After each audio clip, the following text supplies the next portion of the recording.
요즘 들어 이런 생각 자주 하지 않으십니까? 예전 같지 않다. 특별히 어디가 크게 아픈 건 아닌데 몸이 전반적으로 무겁습니다.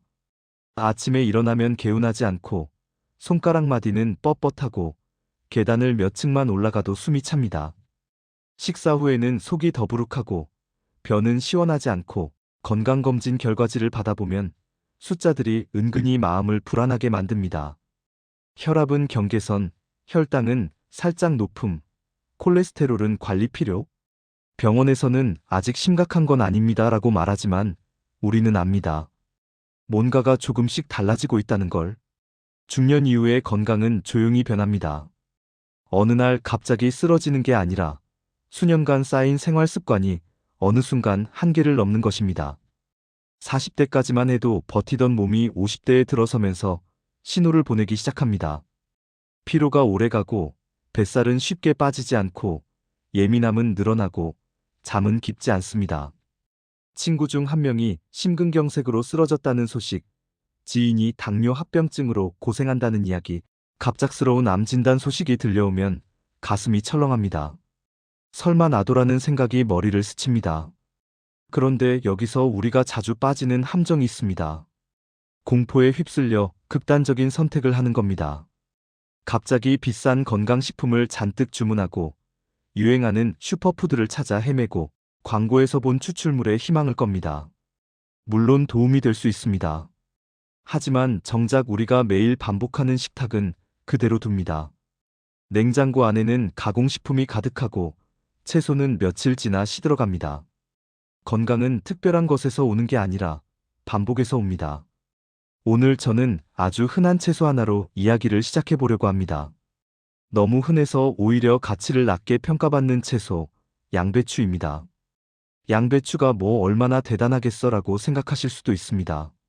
하지만 중년 이후의 몸을 이해하고 나면 이 평범한 채소가 왜 다시 보이기 시작하는지 이해하게 됩니다.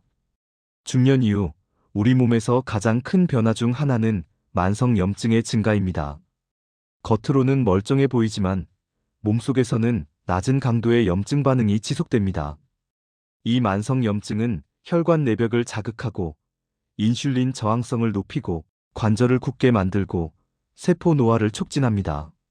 당뇨, 고혈압, 고지혈증, 심근경색, 뇌졸중, 치매까지. 이름은 다르지만 뿌리는 겹쳐 있습니다. 염증과 산화 스트레스입니다. 산화 스트레스는 활성산소와 관련이 있습니다. 우리는 숨을 쉬는 것만으로도 활성산소를 만듭니다. 스트레스를 받아도, 운동을 해도, 햇빛을 받아도 활성산소는 생성됩니다. 젊을 때는 몸의 항산화 시스템이 이를 잘 조절합니다. 하지만 나이가 들수록 균형이 무너집니다. 그 결과 세포 손상이 누적되고 회복 속도는 느려집니다. 피부 탄력이 떨어지는 것뿐 아니라 혈관과 뇌 기능에도 영향을 줍니다. 양배추는 바로 이 지점에서 의미를 가집니다. 양배추에는 비타민 C를 비롯한 항산화 성분이 풍부합니다. 또한 설포라판과 같은 성분은 염증 조절과 관련된 연구에서 주목받아왔습니다. 위 점막 보호에 도움을 줄 수 있는 성분도 포함되어 있어 속쓰림과 위염을 반복하는 분들께는 비교적 부담이 적은 선택이 될 수 있습니다. 이 말은 양배추가 약이라는 뜻이 아닙니다. 하지만 반복적으로 자극받는 중년의 위와 장에 덜 공격적인 환경을 만들어줄 수 있다는 의미입니다. 또 하나 중요한 건 식이섬유입니다. 중년 이후 변비와 설사를 오가는 장 문제를 겪는 분들이 많습니다. 장이 예민해지면 단순히 배변 문제로 끝나지 않습니다. 면역 기능에도 영향을 줍니다. 우리 면역세포의 상당 부분이 장과 연결되어 있다는 사실은 이미 여러 연구에서 확인되었습니다. 양배추의 식이섬유는 장내 유익균의 먹이가 되어 장 환경 개선에 기여할 수 있습니다.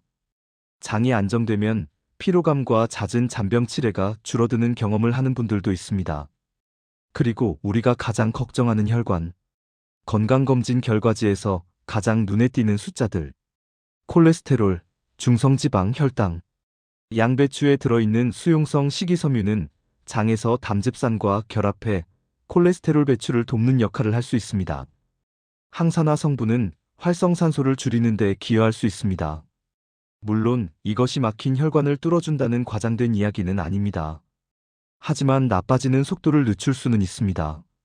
건강은 갑자기 좋아지기보다 서서히 덜 나빠지는 것이 더 현실적입니다. 여기서 중요한 질문을 하나 드리겠습니다. 여러분은 앞으로 10년을 어떻게 보내고 싶으십니까? 약봉지가 점점 늘어나는 10년입니까? 아니면 지금 상태를 유지하거나 조금이라도 개선하는 10년입니까? 후자를 원하신다면 오늘 당장 할 수 있는 가장 쉬운 변화부터 시작해야 합니다. 거창한 다이어트가 아니라 식탁 위 반찬 하나를 바꾸는 것부터입니다. 하지만 동시에 분명히 말씀드려야 할 것이 있습니다. 양배추가 모든 사람에게 무조건 좋은 것은 아닙니다. 장이 매우 예민한 분들, 과민성, 대장 증후군이 있는 분들은 생양배추를 과하게 섭취하면 가스와 복통이 심해질 수 있습니다. 양배추즙을 농축해 매일 마시는 습관도 당뇨가 있거나 신장 기능이 약한 분들께는 부담이 될 수 있습니다. 건강은 유행을 따르는 것이 아니라 내 몸의 신호를 읽는 것입니다. 오늘 이 이야기를 드리는 이유는 단순히 양배추를 드세요라고 말하기 위함이 아닙니다. 중년 이후 건강을 바라보는 태도를 바꾸자는 제안입니다. 두려움에 휘둘리지 말고, 과장된 광고에 흔들리지 말고, 근거 있는 정보와 작은 실천으로 방향을 잡자는 이야기입니다. 냉장고를 열었을 때 채소가 먼저 보이는 구조로 바꾸는 것, 그것이 시작입니다. 혹시 지금도 속이 더부룩한 상태로 이 글을 보고 계신가요? 혹시 혈압약을 복용하면서도 마음 한켠이 불안하신가요? 그렇다면 오늘 이야기를 가볍게 넘기지 마십시오. 양배추 한 접시가 기적을 만들지는 않겠지만 여러분의 선택을 바꾸는 계기는 될 수 있습니다. 이제 이어서 양배추를 어떻게 먹어야 중년 이후 몸에 더 유리한지, 어떤 음식과 함께하면 시너지가 나는지, 그리고 반드시 주의해야 할 경우는 무엇인지 더 구체적으로 들어가 보겠습니다. 첫 번째로 이야기할 부분은 위와 장입니다. 많은 분들이 중년 이후 가장 먼저 체감하는 변화가 바로 소화 기능입니다. 예전에는 아무렇지 않게 먹던 음식이 이제는 부담이 됩니다. 공복에 커피를 마시면 속이 쓰리고 조금만 과식해도 밤에 가슴이 타는 느낌이 들고 배는 자주 더부룩합니다. 내시경을 해보면 만성위염이라는 말을 듣기도 합니다. 큰 병은 아니라지만 반복되는 불편함은 삶의 질을 떨어뜨립니다. 중년 이후 위 점막은 얇아지고 회복 속도는 느려집니다. 스트레스, 불규칙한 식사, 잦은 음주와 자극적인 음식이 겹치면 위는 늘 긴장 상태에 놓입니다. 이때 중요한 건 자극을 줄이고 점막을 보호하고 회복을 돕는 환경을 만드는 것입니다. 양배추는 이 지점에서 비교적 부담이 적은 선택이 될 수 있습니다. 양배추에 들어있는 이른바 비타민 U라고 불리는 성분은 위 점막 보호와 관련해 오래전부터 연구되어 왔습니다. 약처럼 치료를 대신하는 것은 아니지만 반복되는 자극 속에서 위가 덜 다치도록 돕는 환경을 만들어줄 수 있다는 점에서 의미가 있습니다. 또 하나 주목할 부분은 설포라판입니다. 이 성분은 항산화 작용과 염증 반응 조절과 관련된 연구에서 자주 언급됩니다. 특히 위 건강과 관련해 헬리코박터 파일로리균과의 연관성을 다룬 연구들도 보고되어 있습니다. 물론 양배추만 먹는다고 균이 사라진다는 단순한 이야기는 아닙니다. 다만 항산화와 염증 조절 측면에서 위 환경에 긍정적인 영향을 줄 가능성이 있다는 점이 중요합니다. 여기서 중요한 건 어떻게 먹느냐입니다. 위가 약한 분들은 생양배추를 한꺼번에 많이 드시는 것보다 잘게 썰어 천천히 씹어 드시거나 살짝 데쳐서 드시는 것이 좋습니다. 너무 질기게 씹히면 오히려 위에 부담이 될 수 있습니다. 특히 공복에 많은 양을 먹는 것은 피하는 것이 좋습니다. 식사와 함께 곁들여 드시는 것이 가장 무난합니다. 이제 장으로 넘어가 보겠습니다. 중년 이후 장 문제를 호소하는 분들이 많습니다. 변비가 오래 지속되거나 반대로 설사가 잦거나 배에 가스가 차서 불편함을 느끼는 경우입니다. 장은 단순히 배변기관이 아닙니다. 면역과도 깊이 연결되어 있고 최근에는 장과 뇌의 연결, 이른바 장-뇌 축에 대한 연구도 활발합니다. 장이 예민하면 기분도 예민해지고 피로감도 쉽게 쌓입니다. 양배추의 식이섬유는 장내 유익균의 먹이가 됩니다. 유익균이 늘어나면 장 점막이 안정되고 염증 반응이 완화될 수 있습니다. 수용성 식이섬유는 변을 부드럽게 하고 불용성 식이섬유는 장 운동을 자극합니다. 이 두 가지가 함께 작용해 배변을 돕습니다. 특히 변비가 오래된 분들께는 아침 식사에 양배추를 포함시키는 것이 도움이 될 수 있습니다. 다만 여기서도 주의가 필요합니다. 과민성 대장 증후군이 심한 분들은 양배추를 많이 드시면 가스가 심해질 수 있습니다. 양배추에는 발효되기 쉬운 탄수화물 성분이 일부 포함되어 있어 장내 세균에 의해 빠르게 분해되면서 가스를 생성할 수 있습니다. 이런 분들은 처음부터 많은 양을 먹기보다 소량으로 시작해 반응을 보는 것이 좋습니다. 생으로 드시기 부담스럽다면 익혀서 드시는 것이 훨씬 편합니다. 또 하나 기억해야 할 점은 장 건강은 하루아침에 달라지지 않는다는 것입니다. 양배추를 하루 먹고 다음날 바로 변이 달라지기를 기대하는 것은 현실적이지 않습니다. 최소 2주, 가능하면 4주 정도는 꾸준히 섭취하면서 변 상태와 복부 불편감을 관찰해야 합니다. 중년 이후 건강관리는 속도가 아니라 방향입니다. 빠른 변화보다 안정적인 변화가 중요합니다. 위와 장이 편안해지면 생각보다 많은 것이 달라집니다. 식사 후에 피로감이 줄어들고 배가 가벼워지며 수면의 질도 개선되는 경우가 있습니다. 장이 안정되면 면역 반응도 균형을 찾는 데 도움을 받을 수 있습니다. 잦은 감기나 이유 없는 몸살이 줄어드는 경험을 하는 분들도 있습니다. 물론 개인차는 있습니다. 그러나 소화기관이 안정되면 전반적인 컨디션이 좋아지는 것은 분명한 흐름입니다. 결국 첫 번째 핵심은 이것입니다. 중년 이후 건강관리의 출발점은 위와 장입니다. 약을 추가하기 전에, 보조제를 늘리기 전에 식탁을 점검해야 합니다. 양배추는 그 점검의 시작점이 될 수 있습니다. 자극을 줄이고 점막을 보호하고 장 환경을 개선하는 방향으로 식단을 조정하는 것. 그것이 향후 혈관과 면역, 전신 건강으로 이어지는 기초가 됩니다. 두 번째로 짚어볼 부분은 혈관과 혈당입니다. 사실 중년 이후 건강에서 가장 큰 두려움을 만드는 건 소화불량이 아니라 혈관입니다.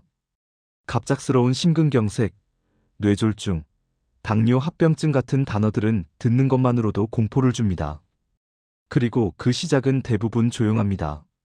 특별한 통증 없이 수치 몇 개가 조금씩 올라가는 것으로 시작합니다. 건강검진 결과지를 받아보면 LDL 콜레스테롤이 높다, 중성지방이 경계선이다, 공복혈당이 110을 넘는다 같은 말들이 적혀 있습니다. 조금만 관리하시면 됩니다라는 설명을 듣고 돌아오지만 사실 관리라는 게 쉽지 않습니다. 식습관은 수십 년 동안 굳어졌고 활동량은 줄었고 스트레스는 늘었습니다. 중년 이후에는 인슐린 저항성이 증가하는 경향이 있습니다. 인슐린은 혈액 속의 포도당을 세포 안으로 넣어주는 역할을 합니다. 그런데 세포가 인슐린에 둔감해지면 혈당이 쉽게 떨어지지 않습니다. 이 상태가 지속되면 당뇨로 이어질 수 있습니다. 동시에 혈관벽에는 염증과 산화 스트레스가 누적됩니다. 혈관 내피세포가 손상되면 LDL 콜레스테롤이 침착되고 플라크가 형성되며 동맥이 점점 딱딱해집니다. 이때 식이섬유의 역할이 중요해집니다. 양배추에 들어있는 수용성 식이섬유는 장에서 담즙산과 결합해 배출을 돕습니다. 담즙산은 콜레스테롤을 재료로 만들어지기 때문에 배출이 늘어나면 간은 새로운 담즙산을 만들기 위해 혈중 콜레스테롤을 사용하게 됩니다. 그 결과 혈중 LDL 수치가 완만하게 낮아질 수 있습니다. 물론 이 효과는 약처럼 강력하지 않습니다. 하지만 꾸준히 반복되면 의미 있는 차이를 만들 수 있습니다. 또 하나 주목할 부분은 식이섬유가 혈당 상승 속도를 늦춘다는 점입니다. 탄수화물을 함께 섭취했을 때 식이섬유는 소화, 흡수 속도를 완만하게 만들어 급격한 혈당 상승을 막는 데 도움을 줍니다. 밥이나 빵을 먹을 때 양배추 같은 채소를 먼저 먹는 습관은 혈당 관리에 유리할 수 있습니다. 이른바 식사 순서 조절입니다. 채소를 먼저, 단백질을 다음, 탄수화물을 나중에 먹는 방식은 최근 연구에서도 혈당 변동을 줄이는데 긍정적인 결과를 보여주고 있습니다. 여기서 많은 분들이 오해하는 부분이 있습니다. 양배추만 많이 먹으면 혈관이 깨끗해진다는 식의 단순한 기대입니다. 그렇지 않습니다. 혈관은 하루 이틀 만에 막히지 않았습니다. 수십 년 동안 기름진 음식, 과식, 운동 부족, 스트레스가 쌓여 만들어진 결과입니다. 따라서 회복도 장기전입니다. 양배추는 그 장기전에서 작은 무기가 될 수 있습니다. 혼자 싸우는 영웅이 아니라 식습관 개선이라는 팀의 한 구성원입니다. 또한 항산화 성분의 역할도 무시할 수 없습니다.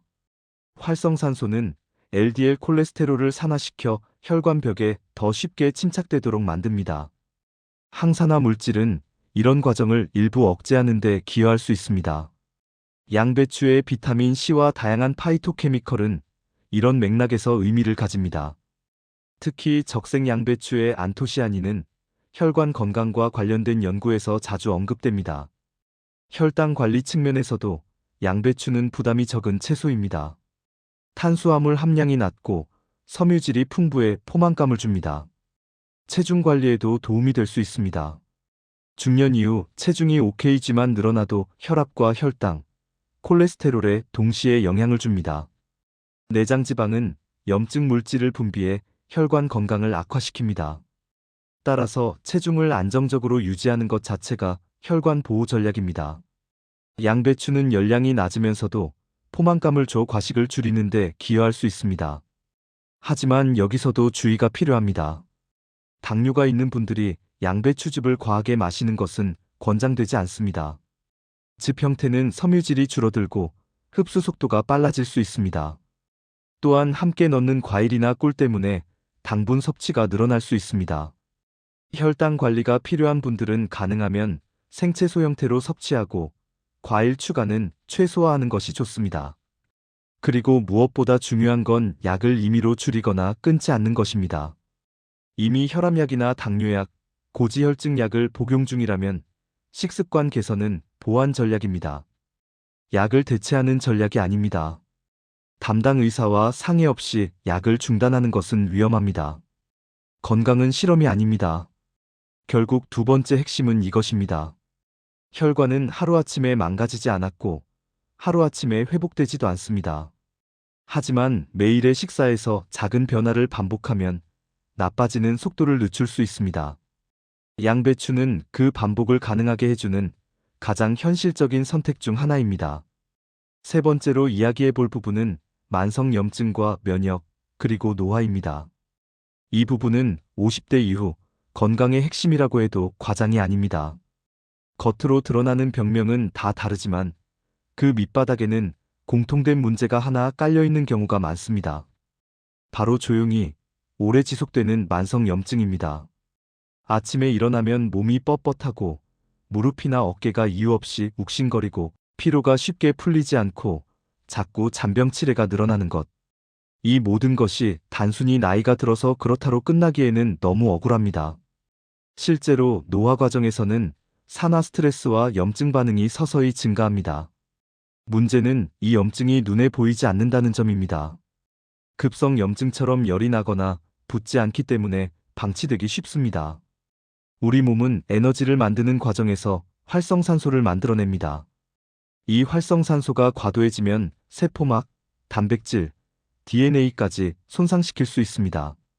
이렇게 세포가 반복적으로 손상되면 만성염증 반응이 이어지고 이것이 혈관, 관절, 뇌, 장기 곳곳에 영향을 줍니다. 당뇨, 고혈압, 관절염, 치매, 일부 암까지도 이런 산화, 스트레스와 염증과 연관이 있다는 연구들이 계속 나오고 있습니다.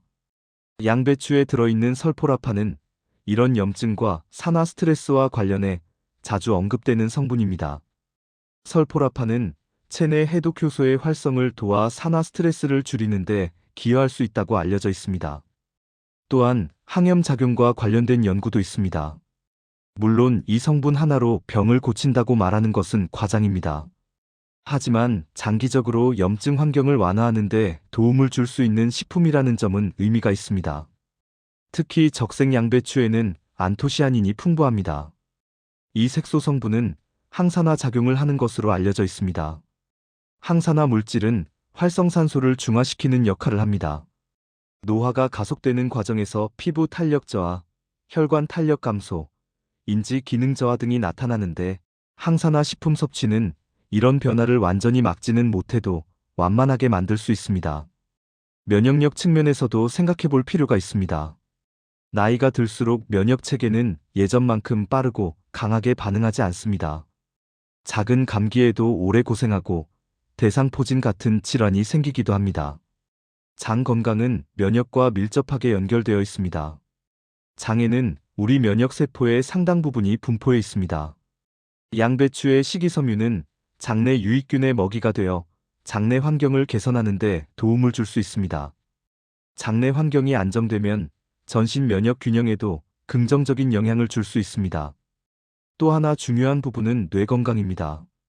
중년 이후 가장 두려운 질환 중 하나가 치매입니다. 기억력이 예전 같지 않다고 느끼는 순간 누구나 한 번쯤 불안해집니다. 항산화 성분과 항염 성분은 뇌세포를 산화, 스트레스로부터 보호하는 데 도움을 줄 수 있다는 연구들이 있습니다. 적색 양배추의 안토시아닌, 일반 양배추의 다양한 파이토케미컬은 이런 맥락에서 의미를 가집니다. 하지만 여기서도 다시 강조해야 할 점이 있습니다. 염증을 줄이기 위해 양배추만 많이 먹는다고 해결되지 않습니다. 염증을 키우는 요소를 줄이지 않으면 효과는 제한적입니다. 과도한 당 섭취, 흡연, 음주, 수면 부족, 만성 스트레스는 모두 염증을 촉진합니다. 양배추를 먹으면서도 밤마다 야식을 먹고 스트레스를 술로 푸는 생활을 계속한다면 기대하는 변화는 어렵습니다. 또한 장이 약한 분들은 양배추 섭취에 주의해야 합니다. 양배추는 발효가 잘 되는 채소입니다. 과민성 대장 증후군이 있거나 평소 가스가 잘 차는 분들은 생양배추를 과하게 섭취하면 폭부, 팽만과 불편감을 느낄 수 있습니다. 이런 경우에는 살짝 데치거나 볶아서 섭취하는 것이 부담을 줄일 수 있습니다. 자신의 몸 반응을 살피는 것이 가장 중요합니다. 만성 염증은 무섭지만 동시에 우리가 관리할 수 있는 영역이기도 합니다. 하루에 한 번 식탁 위에 항산화 식품을 올리는 것. 단순하지만 꾸준히 쌓이면 몸의 환경을 바꿀 수 있습니다. 양배추는 비싸지 않고 구하기 쉽고 조리도 간단합니다. 건강을 지키는 데 있어 지속 가능성이 중요합니다. 어렵고 복잡한 방법은 오래가지 못합니다. 세 번째 핵심은 이것입니다. 노화는 피할 수 없지만 노화의 속도와 방향은 조절할 수 있습니다. 만성 염증을 방치하면 몸은 조용히 무너집니다. 그러나 작은 식습관 변화는 그 속도를 늦출 수 있습니다. 양배추는 그 시작점이 될 수 있습니다. 네 번째로는 많은 분들이 가장 궁금해하시는 부분입니다. 그래서 어떻게 먹어야 제대로 먹는 거냐는 질문입니다. 아무리 좋은 음식이라도 혼자만 먹는 것보다 궁합이 맞는 음식과 함께 먹으면 흡수율이 달라지고 체감도 달라질 수 있습니다. 반대로 몸 상태에 따라 피해야 할 조합도 있습니다. 이 부분을 정확히 아는 것이 중요합니다. 먼저 눈 건강과 관련된 조합입니다. 중년 이후 시야가 흐릿해지고 밤에 운전하기 힘들고 눈이 쉽게 피로해지는 경험을 많이 하십니다. 이때 중요한 성분이 베타카로틴입니다. 고구마, 당근, 단호박 같은 주황색 채소의 풍부한 이 성분은 체내에서 비타민, 어로 전환되어 시력 유지에 도움을 줍니다. 양배추 자체가 베타카로틴이 아주 많은 채소는 아니지만 다른 채소와 함께 먹을 때 흡수를 돕는 보조 역할을 할 수 있습니다. 특히 기름과 함께 조리하면 지용성 비타민의 흡수율이 높아질 수 있습니다. 예를 들어 양배추와 당근을 함께 볶아 올리브유를 소량 사용하면 눈 건강을 고려한 식단이 됩니다. 다음은 혈관과 면역을 생각한 조합입니다. 토마토와의 조합입니다. 토마토에는 라이코펜이라는 강력한 항산화 성분이 들어있습니다. 라이코펜은 지용성이기 때문에 기름과 함께 섭취하면 흡수율이 크게 올라갑니다. 양배추와 토마토를 함께 조리하고 올리브유를 소량 더하는 방식은 항산화 측면에서 시너지를 기대할 수 있습니다. 또한 토마토의 비타민C는 철분 흡수를 돕습니다. 양배추에도 소량의 철분이 들어있기 때문에 함께 섭취하면 도움이 될 수 있습니다. 세 번째는 사과와의 조합입니다. 사과에는 펙틴이라는 수용성 식이섬유가 풍부합니다. 펙틴은 장내 환경을 개선하고 콜레스테롤 배출을 돕는 역할을 합니다. 양배추의 식이섬유와 사과의 펙틴이 함께 작용하면 장 건강 측면에서 긍정적인 영향을 기대할 수 있습니다. 특히 위가 약한 분들은 사과를 공복에 먹으면 속이 쓰릴 수 있는데 양배추와 함께 먹으면 위 점막 보호에 도움이 될 수 있습니다. 다만 과당에 민감한 분들은 사과 섭취량을 조절해야 합니다. 그리고 적색 양배추 자체가 하나의 선택이 될 수 있습니다. 일반 녹색 양배추보다 안토시아닌과 비타민C 함량이 더 높은 것으로 알려져 있습니다. 색깔이 진할수록 항산화 성분이 풍부한 경우가 많습니다. 가능하다면 두 종류를 번갈아 섭취하는 것도 방법입니다. 이제 조심해야 할 경우를 말씀드리겠습니다. 먼저 당뇨가 있거나 혈당 관리가 필요한 분들입니다. 양배추 자체는 혈당 부담이 크지 않지만 즙 형태로 농축해 마실 경우 상황이 달라질 수 있습니다. 즙은 섬유질이 줄어들고 흡수가 빨라질 수 있습니다. 여기에 꿀이나 과일을 추가하면 혈당 상승폭이 커질 수 있습니다. 혈당 관리가 중요한 분들은 생채소나 데친 형태로 섭취하는 것이 더 안전합니다. 또 하나는 신장 기능이 많이 저하된 경우입니다. 양배추와 토마토 모두 칼륨을 함유하고 있습니다. 신장이 칼륨을 충분히 배출하지 못하면 고칼륨 혈증이 발생할 수 있습니다. 이는 부정맥 등 위험한 상황으로 이어질 수 있습니다. 만성 콩팥병이 있는 분들은 반드시 담당 의사와 상담 후 섭취량을 조절해야 합니다. 과민성 대장 증후군이나 장이 매우 예민한 분들도 주의가 필요합니다. 양배추는 발효가 잘 되는 채소입니다. 장내에서 가스가 많이 생성될 수 있습니다. 이런 경우에는 생으로 많이 먹기보다는 살짝 데치거나 볶아 부담을 줄이는 것이 좋습니다. 또한 처음부터 많은 양을 먹지 말고 소량부터 시작해 몸 반응을 확인하는 것이 안전합니다. 그리고 한 가지 더, 약을 복용 중인 분들입니다. 특히 혈액응고를 억제하는 약을 복용 중인 경우에는 비타민 K 섭취량이 갑자기 크게 변하지 않도록 주의해야 합니다. 양배추에는 비타민 K가 들어있습니다. 갑자기 섭취량을 급격히 늘리는 것은 피하는 것이 좋습니다. 이 역시 담당 의료진과 상의하는 것이 안전합니다. 네 번째 핵심은 이것입니다. 좋은 음식도 내 몸 상태에 맞게 먹어야 약이 됩니다. 남이 좋다고 해서 무조건 따라하는 것이 아니라 내 질환, 내 약, 내장 상태를 고려해 선택해야 합니다. 건강은 유행이 아니라 균형입니다. 다섯 번째로는 이제 현실적인 이야기입니다. 아무리 좋은 이야기를 들어도 실천하지 않으면 아무 의미가 없습니다. 건강은 결심이 아니라 습관입니다. 그래서 오늘은 어떻게 먹을 것인가, 얼마나 먹을 것인가, 그리고 어떻게 보관할 것인가까지 구체적으로 말씀드리겠습니다. 먼저 섭취 방법입니다. 양배추를 매일 먹겠다고 마음먹으면 대부분 처음에는 열심히 하다가 일주일도 못 가서 포기합니다. 이유는 간단합니다. 번거롭기 때문입니다. 그래서 저는 늘 말씀드립니다. 어렵게 하지 말라고요. 가장 쉬운 방법은 식사 때마다 작은 접시 하나에 생양배추를 곁들이는 것입니다. 채 썰어서 그냥 드셔도 되고 올리브유 몇 방울과 소금 한두 꼬집만 더해도 충분합니다. 드레싱을 과하게 넣으면 오히려 열량이 늘어납니다. 간단하게, 담백하게가 원칙입니다. 위가 약한 분들은 생으로 먹는 것이 부담스러울 수 있습니다. 이럴 때는 살짝 데쳐 드셔도 좋습니다.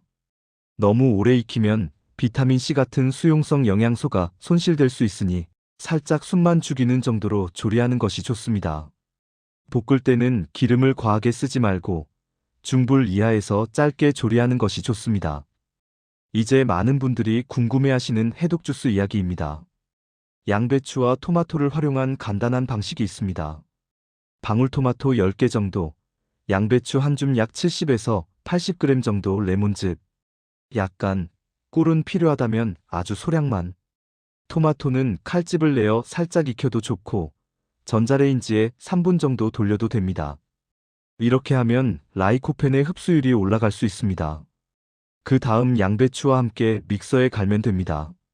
하지만 여기서 꼭 말씀드리고 싶은 것이 있습니다. 당뇨가 있거나 혈당 관리가 필요한 분들은 꿀을 빼시고 과일 추가는 최소화하십시오. 그리고 즙으로 마실 경우 포만감은 줄고 흡수 속도는 빨라질 수 있습니다. 가능하다면 건더기까지 함께 섭취하는 형태로 드시는 것이 좋습니다. 섭취량도 중요합니다. 많이 먹는다고 더 좋아지지 않습니다. 하루에 100g에서 150g 정도면 충분합니다. 과하게 섭취하면 오히려 복부 팽만이나 불편감을 느낄 수 있습니다. 특히 처음 시작하는 분들은 소량부터 시작해 몸 반응을 확인하십시오. 보관법도 간단합니다. 양배추를 한 통 사면 대부분 절반은 버리게 됩니다. 그래서 저는 이렇게 권합니다. 사용한 후 심지 부분에 물을 살짝 적신 키친타월을 덮고 랩으로 단단히 싸서 냉장 보관하십시오. 수분 증발을 막아주기 때문에 신선도가 오래 유지됩니다. 그리고 가능하면 자르지 않은 상태로 보관하는 것이 좋습니다. 자르면 산화가 빨라집니다. 또 하나 중요한 습관은 식사 순서입니다. 채소를 먼저 먹고 단백질을 먹고 탄수화물을 나중에 먹는 것. 이 단순한 순서만 바꿔도 혈당 변동을 줄이는데 도움이 될 수 있습니다. 중년 이후에는 혈당 스파이크를 줄이는 것이 혈관 건강에 매우 중요합니다. 그리고 가장 중요한 이야기입니다. 양배추를 먹는다고 해서 운동을 안 해도 되는 것은 아닙니다. 하루 30분 걷기, 가벼운 근력 운동은 반드시 병행해야 합니다. 근육은 혈당을 저장하는 창고입니다. 근육량이 줄어들면 혈당 조절이 더 어려워집니다. 음식과 운동은 반드시 함께 가야 합니다. 마지막으로 드리고 싶은 말씀입니다. 건강은 한 번의 결심으로 완성되지 않습니다. 오늘 하루 잘 먹고 내일 또다시 무너지면 의미가 없습니다. 대신 완벽하지 않아도 됩니다. 일주일에 3번이라도 하루 한 끼라도 바꿔보십시오. 그 작은 변화가 1년, 3년, 5년이 지나면 큰 차이를 만듭니다. 여러분, 우리는 이제 20대가 아닙니다. 몸은 솔직합니다. 관리하면 반응하고 방치하면 무너집니다. 공포를 드리기 위해 말씀드리는 것이 아닙니다. 희망을 드리기 위해 말씀드립니다. 아직 늦지 않았습니다. 지금부터라도 바꿀 수 있습니다. 양배추는 기적의 약이 아닙니다. 그러나 매일 반복할 수 있는 가장 현실적인 선택입니다. 오늘 저녁 식탁에 작은 접시 하나를 추가하는 것, 그것이 시작입니다. 그 시작을 함께 해보시겠습니까? 여러분, 오늘 이야기를 길게 나눴지만 사실 핵심은 하나입니다. 우리 몸은 갑자기 망가지지 않습니다. 그리고 갑자기 회복되지도 않습니다. 50년, 60년을 살아오면서 쌓인 식습관과 생활습관이 지금의 몸을 만들었습니다. 그렇다면 앞으로 5년, 10년을 어떻게 보내느냐에 따라 이후의 몸도 달라질 수 있다는 뜻입니다. 양배추가 혈관을 뻥 뚫어준다. 모든 질병이 사라진다. 이런 말은 자극적일 수는 있지만 저는 그렇게 말씀드리고 싶지 않습니다. 대신 이렇게 말씀드리고 싶습니다. 양배추는 매일 반복해도 부담이 적은 선택이고 위장을 보호하고 장을 돕고 혈관의 부담을 줄이고 염증 환경을 완화하는 데 기여할 수 있는 식품이라는 것. 그것만으로도 충분히 의미가 있습니다. 우리가 두려워하는 병들, 심근경색, 뇌졸중, 당뇨 합병증, 치매 이 병들은 하루아침에 오지 않습니다. 조용히, 천천히 진행됩니다. 문제는 그 과정이 보이지 않는다는 것입니다. 그래서 아직 괜찮겠지 하다가 어느 날 갑자기 큰일을 겪습니다. 그 순간 후회하는 분들을 저는 너무 많이 봤습니다. 조금만 일찍 관리할 걸, 그 말이 가장 많이 나옵니다. 하지만 지금 이 영상을 보고 계신 여러분은 다릅니다. 이미 관심을 가지고 계십니다. 이미 바꾸고 싶다는 마음이 있습니다. 그것만으로도 절반은 시작하신 겁니다. 저는 여러분께 완벽함을 요구하지 않습니다. 오늘부터 평생 양배추만 먹으라고 하지도 않습니다. 다만 하루 한 끼, 작은 접시 하나라도 바꿔보시라는 겁니다. 밥을 먹기 전에 양배추를 먼저 드셔보십시오. 일주일에 3번이라도 꾸준히 해보십시오. 그 반복이 혈당의 출렁임을 줄이고 장을 편안하게 만들고 속을 보호하고 염증을 낮추는 방향으로 몸을 이끌 수 있습니다. 혹시 지금 몸이 예전 같지 않다고 느끼십니까? 아침에 일어나면 뻣뻣하고 조금만 무리해도 회복이 느리고 검사 수치가 하나둘 올라가고 있습니까? 그렇다면 더 늦기 전에 작은 습관부터 바꾸셔야 합니다. 나이는 숫자지만 몸의 시간은 현실입니다. 그리고 꼭 기억하셔야 할 것이 있습니다. 음식은 약을 대신하지 않습니다. 이미 약을 복용 중이라면 임의로 줄이거나 끊지 마십시오. 음식은 보완 전략입니다. 약과 운동, 수면, 스트레스 관리가 함께 가야 진짜 건강 관리입니다. 저는 과장 대신 균형을 말씀드립니다. 여러분의 60대와 70대는 지금부터 준비하는 시간에 달려 있습니다. 70이 되었을 때 병원 침대에 누워있는 노년이 될 것인지, 공원에서 손주와 산책하는 노년이 될 것인지는 오늘의 작은 선택이 쌓여 결정됩니다. 양배추 한 접시가 인생을 바꾸지는 않습니다. 그러나 양배추 한 접시를 매일 선택하는 사람이 인생을 바꿀 가능성은 분명히 높아집니다. 지금 여러분의 식탁에는 무엇이 올라와 있습니까? 오늘 저녁 그 위에 작은 변화 하나를 더해 보시겠습니까? 여러분의 건강한 노후를 진심으로 응원합니다.